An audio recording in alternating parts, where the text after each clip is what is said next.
honeybees. We know them to be hardworking and intelligent, industriously turning nectar into honey. But until we started to exploit them for our own purpose, honeybees were just one of the many different kinds of bees in our countryside. There are, in fact, nearly 2,000 species of wild bee in Europe, 20,000 worldwide. Most of them go about their daily business unnoticed, flitting from flower to flower, feeding on nectar and pollen. They can see colors and detect smells that we can't sense.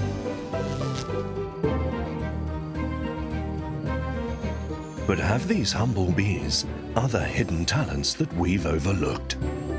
And what's the secret of their success?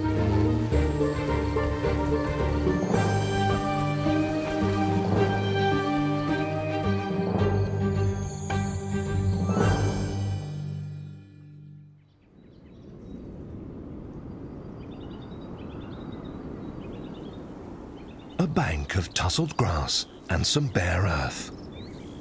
It's a perfect habitat for wild bees. The ground is still hard from the winter frost, but will soon warm up in the spring sun. The coltsfoot flower is one of the first to bloom, bringing a welcome splash of color and an early offering of food for bees.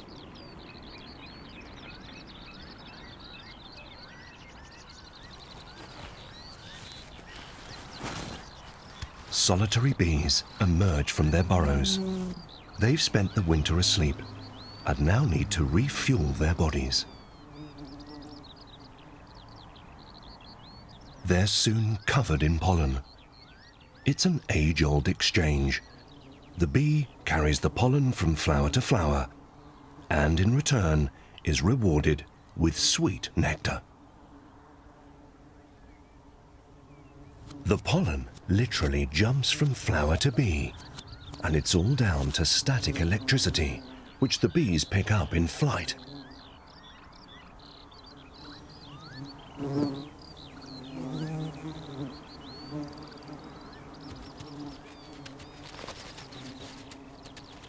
Many solitary bees build their nest underground. The female excavates a hole in the soil into which she'll lay her egg. She also exudes a strong perfume that is irresistible to males.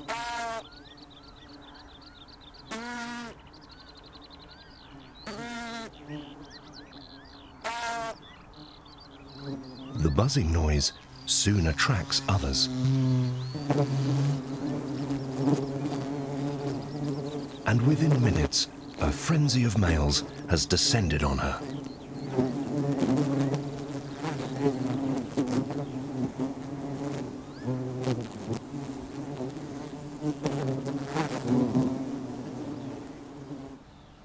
Not all solitary bees nest in the ground, and many will happily move into man-made accommodation.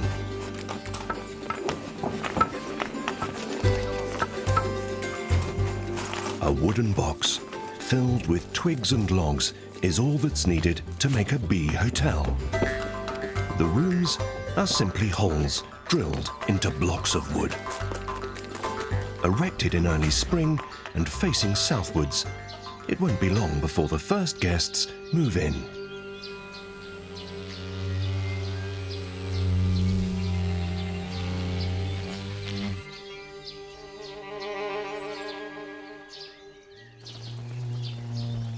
The hollow stems are a favorite with mason bees. They patrol the nest holes, waiting for potential mates.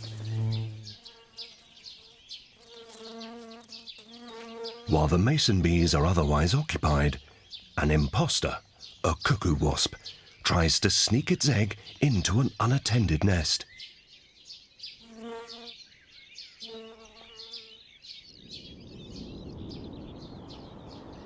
Not far from the bee hotel, Another, more dangerous intruder is about to emerge.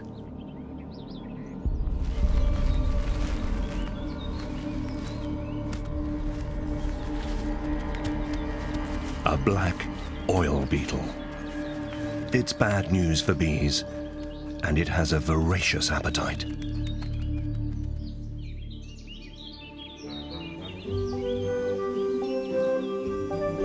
As the sun warms up the grassy slopes, other spring flowers awaken.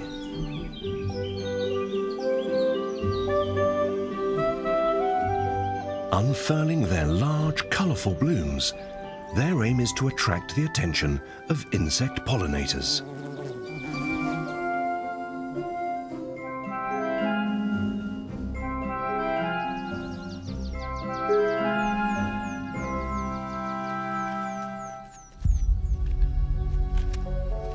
The black oil beetle is also drawn to the bright and sweet-smelling blossoms. A female beetle can lay over 1,000 eggs at a time, but to do so, she has to devour vast quantities of food.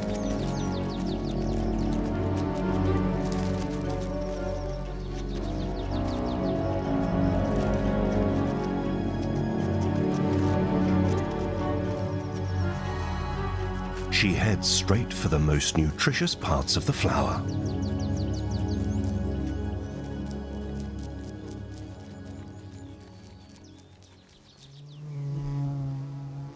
The catkins of the pussy willow attract more visitors than any other.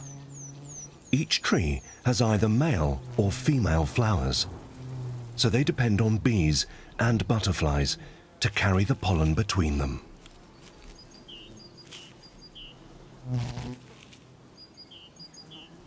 But not all pollen makes it to the intended destination. Mining bees carry some back to their underground nests to ensure their larvae have an instant meal when they hatch.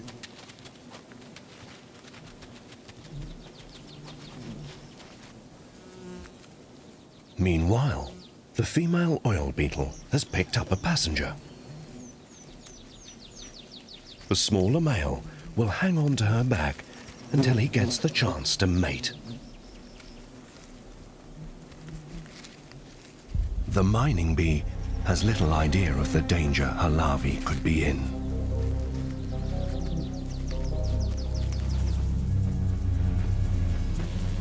And there are other threats to the mining bee's offspring. She has returned to her nest to find an intruder at the door. A wasp-like cuckoo bee is trying to break in.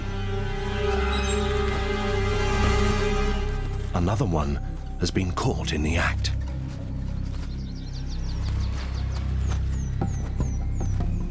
Cuckoo bees don't build nests of their own, but like their namesake, try to sneak their eggs into those of others.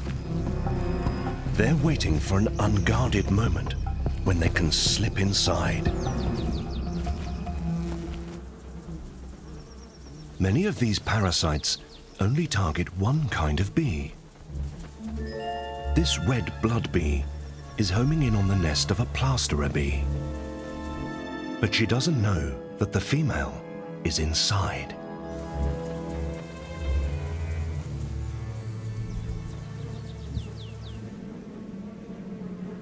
The imposter quietly enters the tunnel.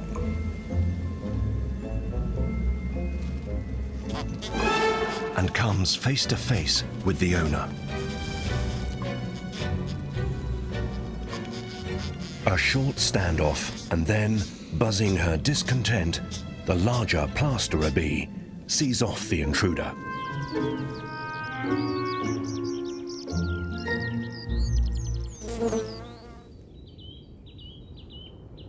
Early morning frost still cloaks the ground, but each day heralds the arrival of more spring flowers.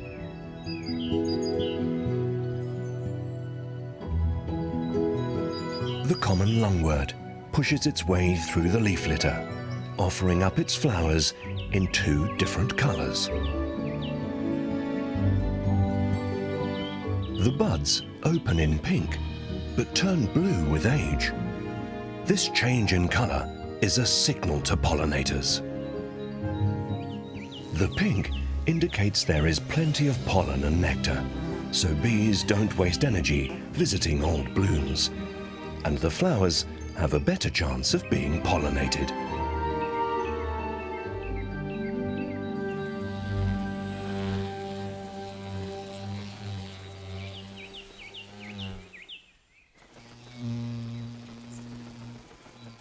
Bumblebees are among the most active in early spring. Their thick furry coat providing good insulation.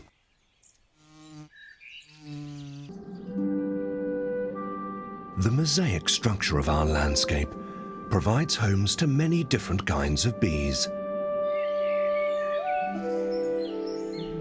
Flooded meadows are rich in flowers with large and colourful blooms. The snake's head fritillary is one of the most bold and striking, but has become a rare sight in the wild.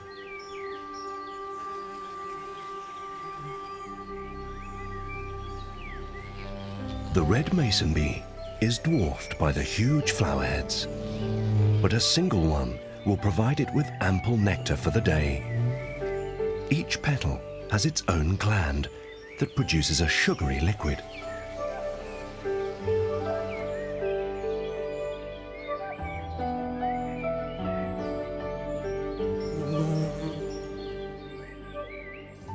The bee hotel is now surrounded by colourful blossoms, providing plenty of food for its residents. The old orchard trees have catered to generations of bees and depend on their services. The open shape of the flowers makes them easily accessible.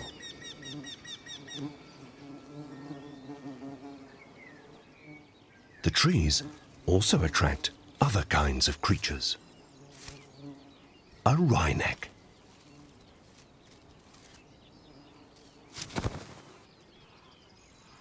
The apple tree has to receive pollen from another tree if it's to bear any fruit. Each flower that is fertilized will produce an apple.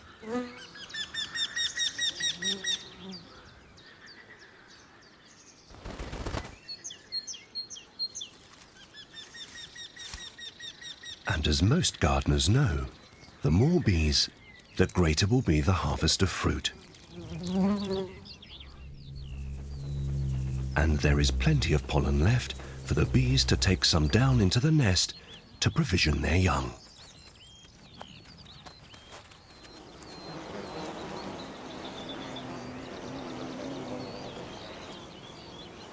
But it's not just our fruit trees that bees pollinate. 1/3 of all plants we eat depend on bees, and it's a coexistence that's crucial to our own survival.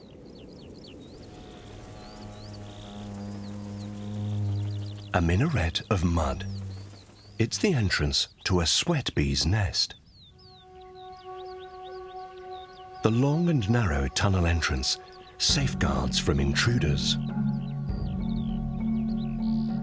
But not from all.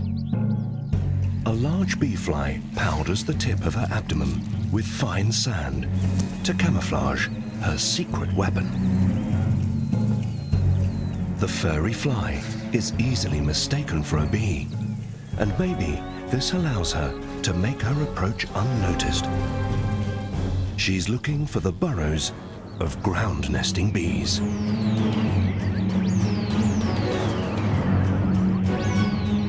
Once located, she releases her missile. She catapults her egg with fine precision into the entrance of the nest. If successful, her young will hatch inside and kill the owner's young.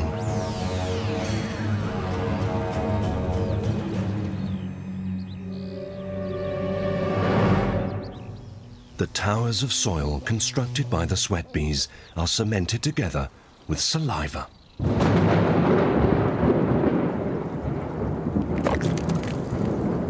The industrious bees are not put off by the impending rain. They continue to excavate and build.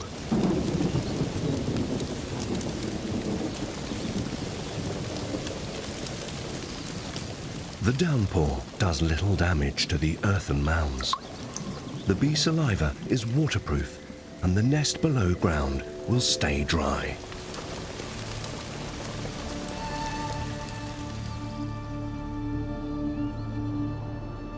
These sweat bees live in colonies of hundreds of individuals and work together to raise the next generation.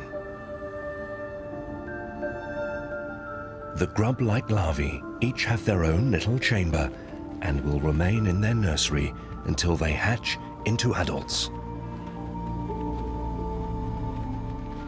In charge of the colony is a queen that looks little different from the workers, but unlike them, she will live to be 6 years old, a formidable age for a bee.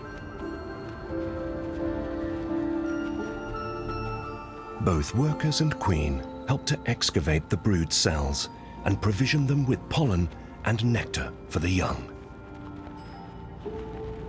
The bees will remain underground for almost a year, reappearing at the surface the following spring.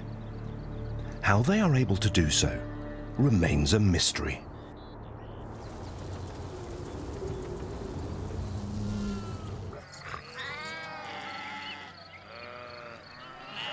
The grazing sheep pose little danger to the sweat bees. In fact, they keep the grass short and allow the sun to warm the ground, which the bees need for nesting. Far below the surface, they are safe from the trampling hooves. But without grazing by livestock, many wild bees would not survive.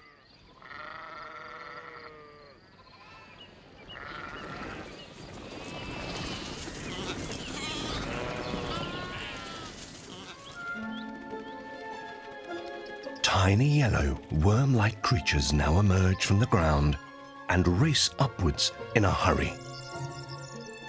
They are the larvae of the black oil beetle, and they are on a mission to hitch a ride on a passing bee.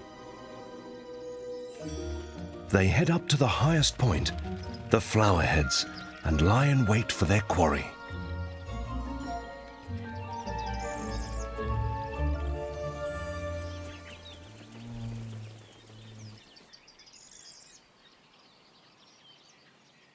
With special hooked feet, the larvae latch onto the bee, and they're airborne.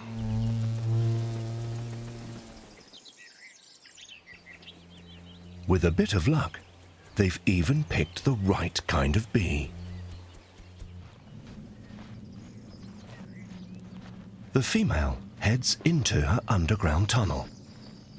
At the far end is what the stowaways are after, and they disembark. A ball of pollen and nectar, topped with a single bee egg.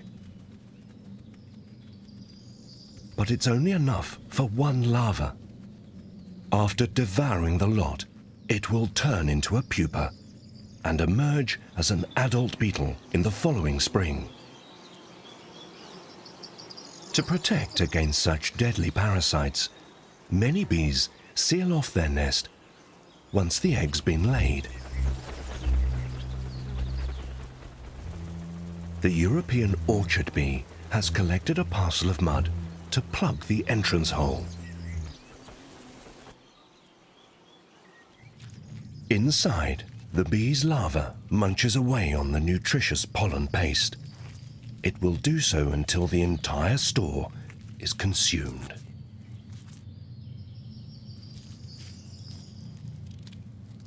Each cell is packed tight with food and contains just a single bee larva.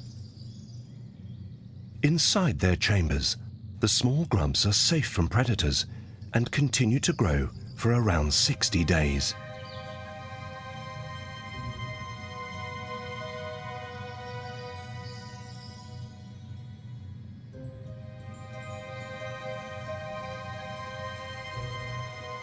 While the growing larvae are snug and safe in their nurseries, the adult bees face a more precarious future.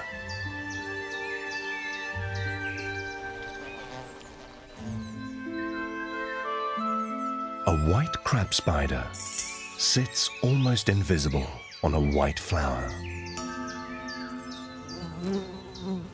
It waits patiently. A large bumblebee may be too much of a mouthful.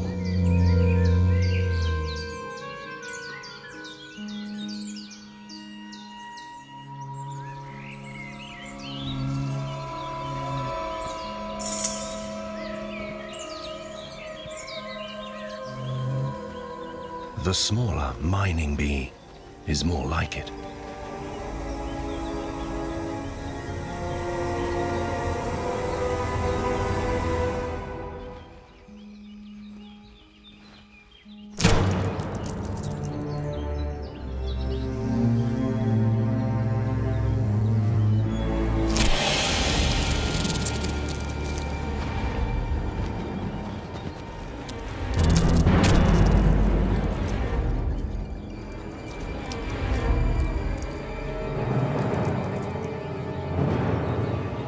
She injects her victim with a venom. And once immobilized, sucks out its inner juices. It's a murderous end in the driveway of the Bee Hotel.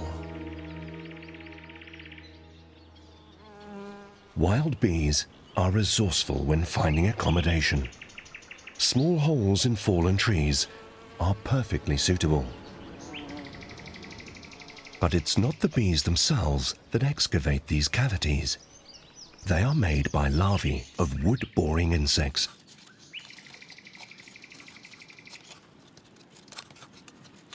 This longhorn beetle has spent the last 2 years as a larva inside the oak tree, feeding on its dead wood.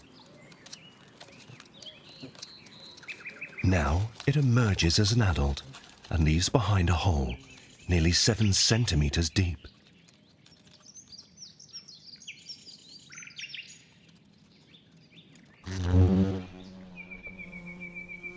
The vacant home is immediately spotted. The longhorn also wastes no time. It's already found a mate.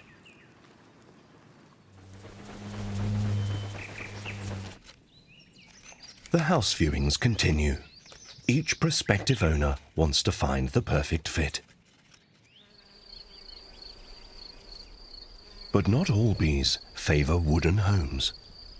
Some prefer more unusual constructions, and to find these requires a little ingenuity. An empty snail shell. But first, it has to be maneuvered into position. It's no easy task for a small bee like the red-tailed mason. And there's no point in persisting when the fuel gauge is low. Best to first replenish the energy reserves.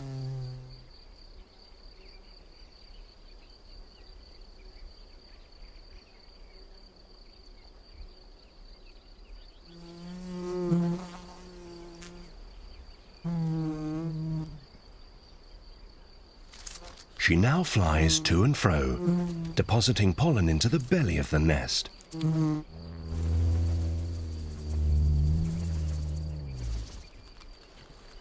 And then the hardest part of the procedure. Small stones, many times the bee's own weight, have to be placed at the entrance to keep out intruders.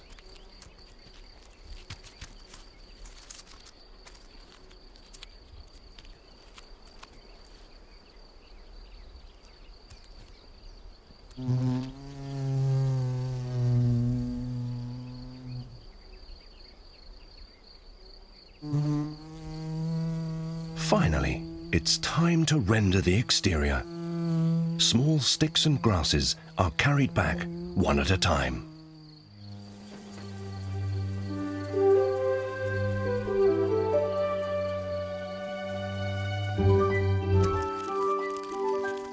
She covers the nest with a thatch of dead grass to hide it from predators and protect it from the elements.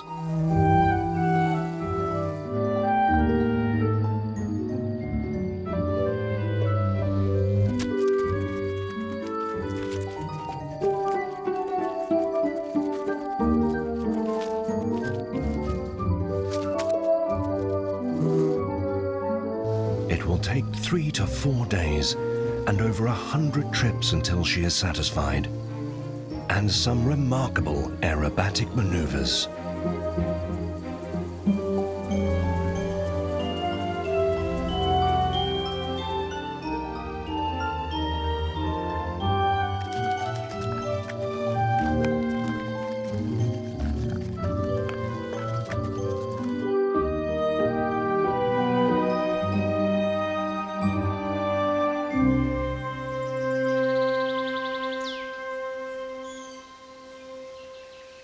This oak tree's leaves are riddled with holes like a Swiss cheese. They are made by a leaf cutter bee, which cuts out little discs and carries them off.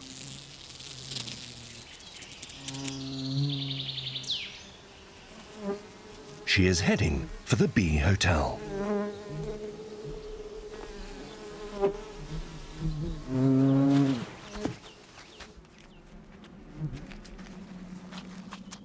Inside the wooden tunnel, she lines her nest with leaves.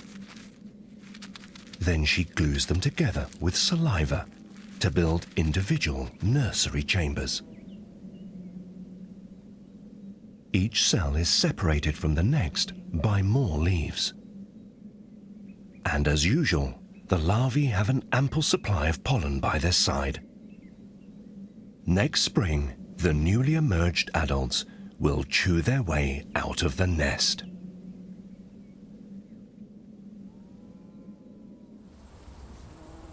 There are other wild bees that line their nests with carpets of vegetation. Some use petals of flowers to wallpaper the interior.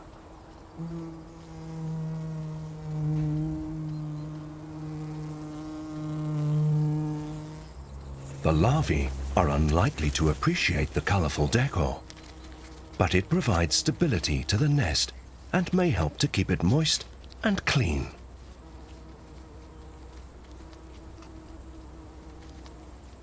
Some bees are so specialized they will only use the petals or pollen of certain plants. The yellow flowers of the golden flax are particularly sought after by mason bees.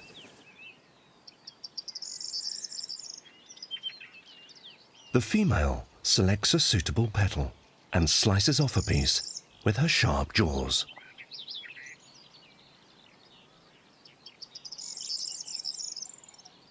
Then deftly gathering it up in a bunch, she carries it back to her nest.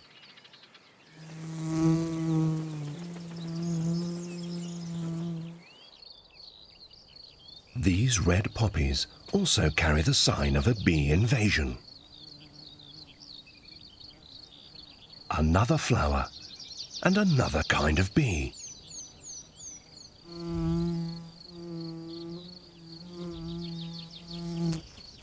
No one knows why some like yellow and others prefer red. But this specialization has one big drawback.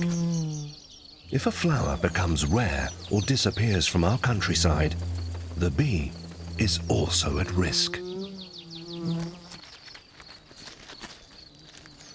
Red poppies were once common in our fields and meadows, but with modern farming techniques, they've all but disappeared. And for this mason bee, that could spell trouble.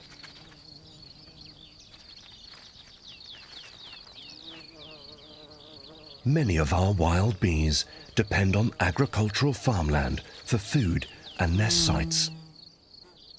But changes in traditional practices have greatly reduced wildflowers within this landscape, and many bees are struggling to survive.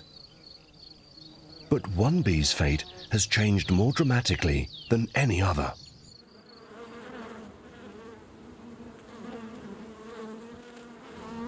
The humble honeybee is the most widespread bee in the world today. And it's all down to our love of honey. The larger males, or drones, appear in early summer. Their only job is to fertilize the queen.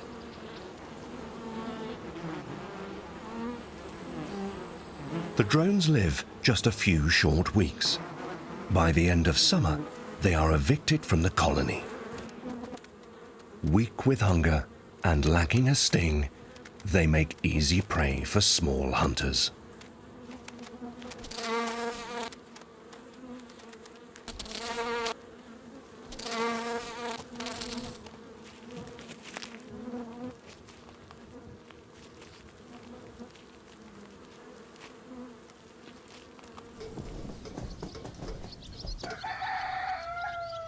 Man-made structures can also provide a home for wildlife, including bees.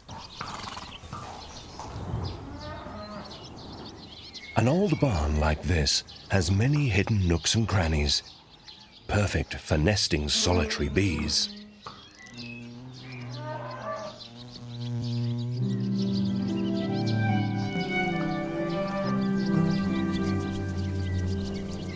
And a flowering horse chestnut tree provides ample pollen and nectar. The flowers signal like a traffic light, yellow to announce sweet nectar, while pink or red suggests don't bother, we're already pollinated. It's an ingenious system that benefits both tree and bee.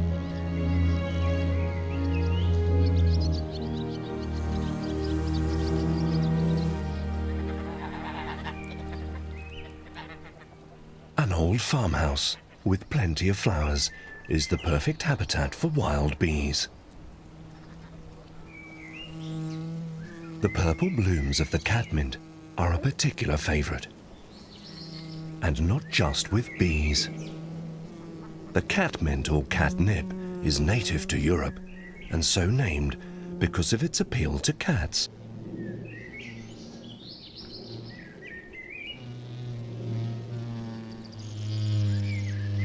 The flower of the oriental poppy has a generous supply of nutrient-rich pollen, but it's locked away in the anthers. The bumblebee has a trick up her sleeve. She grasps the anthers with her legs and buzzes, vibrating her flight muscles. This shakes the pollen out onto her belly. Later, she will comb the grains into special baskets on her hind legs and transport them back to her nest.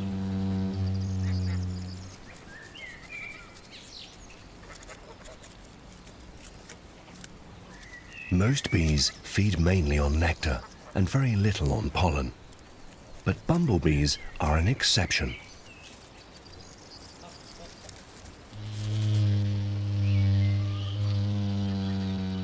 An old wooden fence has not gone unnoticed. A wool-carder bee has moved in.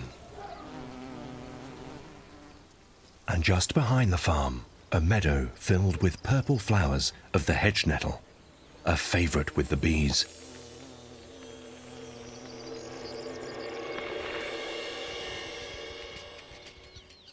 The thick, sharp spines on the male's rear end are an indication of his fierce nature.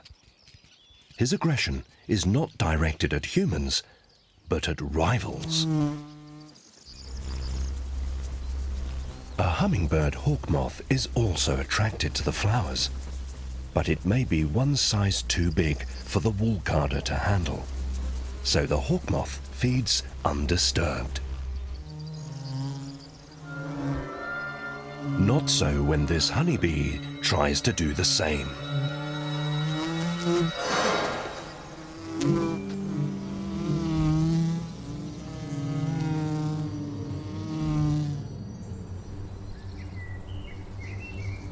The wool-carder is one of the largest wild bees, and the males are fiercely territorial.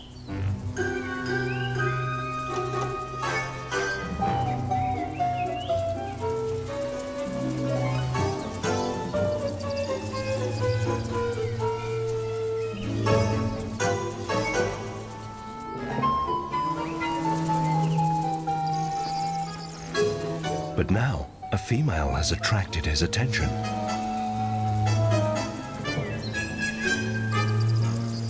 And mistakes his amorous advance for an attack.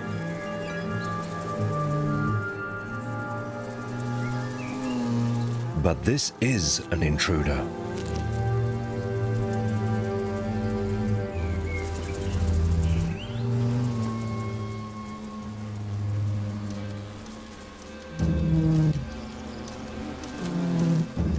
A quick stop to refuel.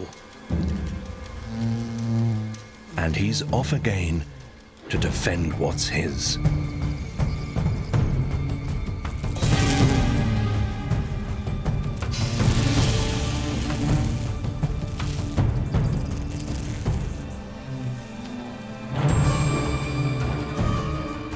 He launches a direct strike at his rivals, trying to dislodge them.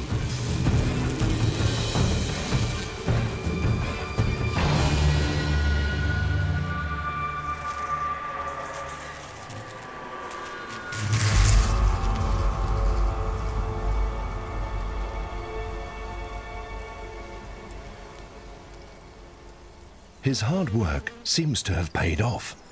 He's earned his reward from this female.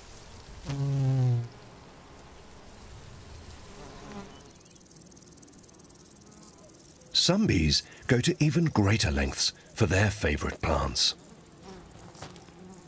The hairy-legged mining bee feeds exclusively on one plant, the common chicory. But its blue flowers only bloom in the mornings, so the bee has to hurry.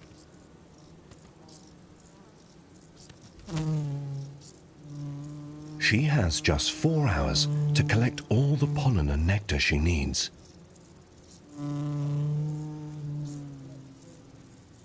To do so, she is equipped with extra large hairbrushes on her hind legs. With these, she can collect greater quantities of pollen at a time.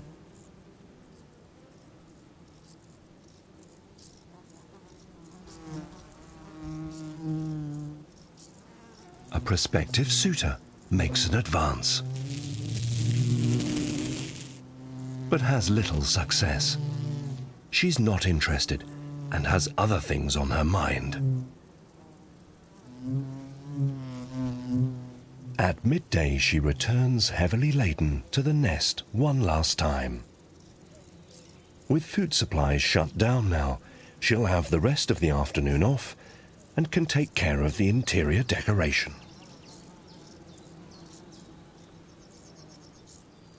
As the evening draws in, the female bees settle down in their underground nests for the night. Only the males remain outside.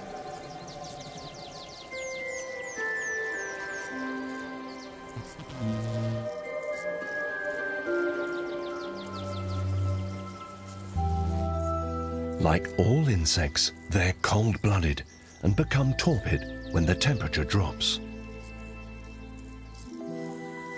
Some latch on to grass stems with their jaws and remain suspended like this for the rest of the night.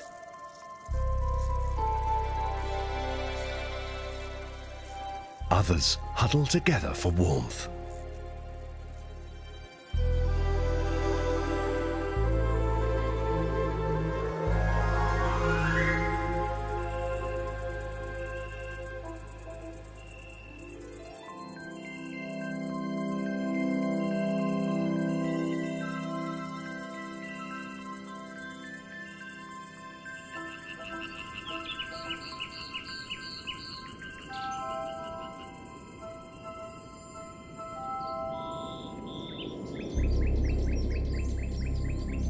It's dawn, but the air is still cold. The bees remain motionless on their stalks.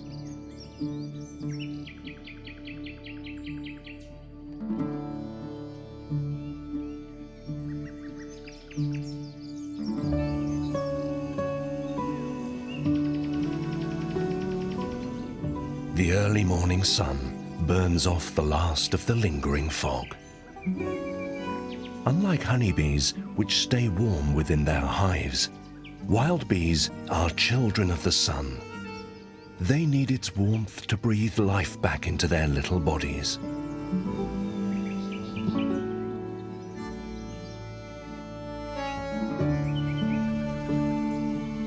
After a little stretch and morning toilet, they're off to fuel up on their first sugary drink of the day.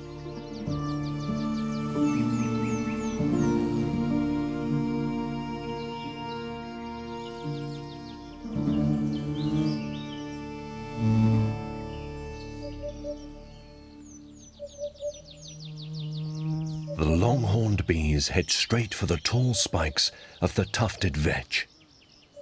It's a member of the pea family, and its cascade of violet flowers offer an abundant supply of nectar.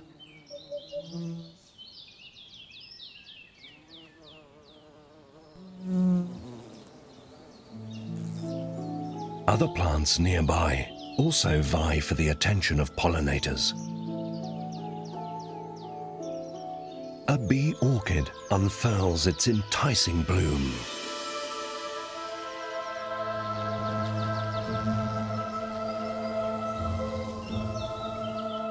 It seems irresistible.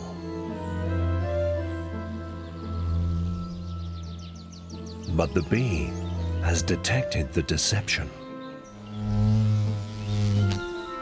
A wasp also quickly abandons the rogue flower. Bee orchids are mimics whose flowers closely resemble the furry bodies of bees. This one also produces a sex pheromone, similar to that of a female longhorned bee. And the trickery seems to work.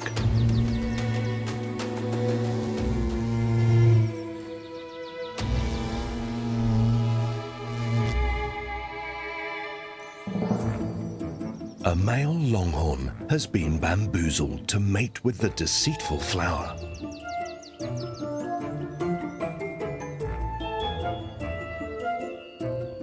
As he nuzzles up to her, his head pushes against the anthers and picks up the packets of pollen that stick to him like yellow horns. He has been duped without any reward at all.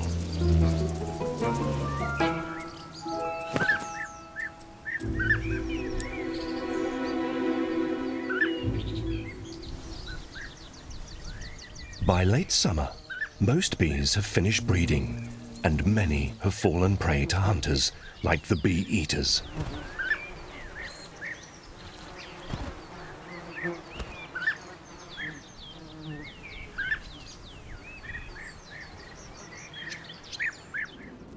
But some plants flower late in the season, and they also need to be pollinated. So there are bees which emerge and start their breeding cycle later than most.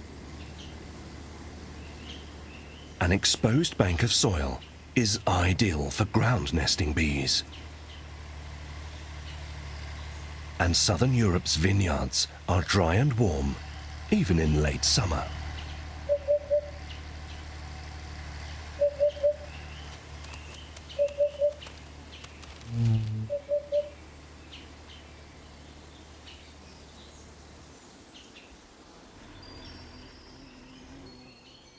The ivy plant is a late bloomer and only comes into flower in September. But there is a bee that has timed its entire life cycle around this event.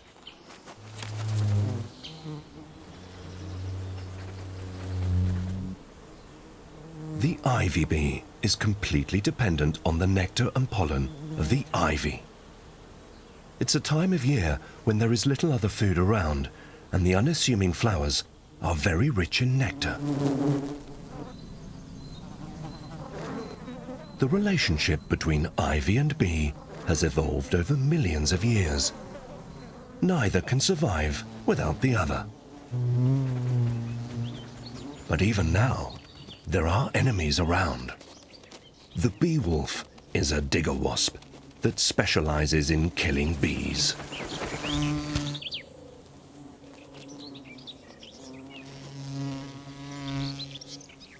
But the hunter has enemies of its own to contend with. A cuckoo wasp is on the lookout for an unattended nest.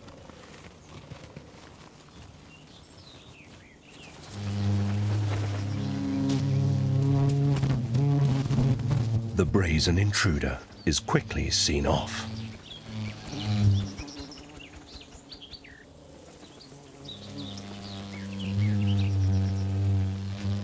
The bee-wolf returns with a kill.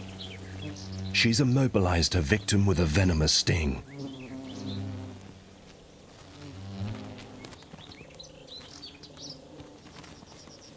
Once underground, she will embalm the paralyzed bee with an antifungal secretion, so it stays fresh longer. One bee will be enough food for a wasp larva until it emerges as an adult. Wild bees need very little to survive. Some bare ground, a few flowering plants, and a little bit of sunshine.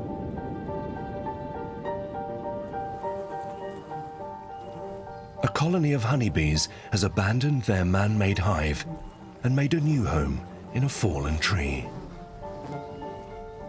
The bees did well over the summer, but how will they fare now that the winter has set in?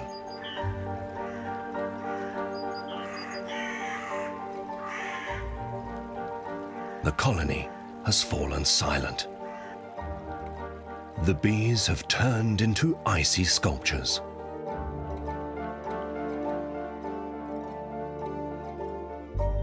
Prehistoric bee sculptures solidified in amber are evidence that their kind has pollinated flowers since the age of the dinosaurs. And unlike the domesticated honeybee, our wild bees have evolved to survive the cold winters without our help. Nonetheless, honeybees play a crucial role in our lives today. Not only do they pollinate many of our crops and garden plants, they also produce something we've come to cherish, the fruit of their labor, golden honey. Our relationship with the honeybee is an ancient one, dating back some 10,000 years. But it's also our most important one, on which our very survival may depend.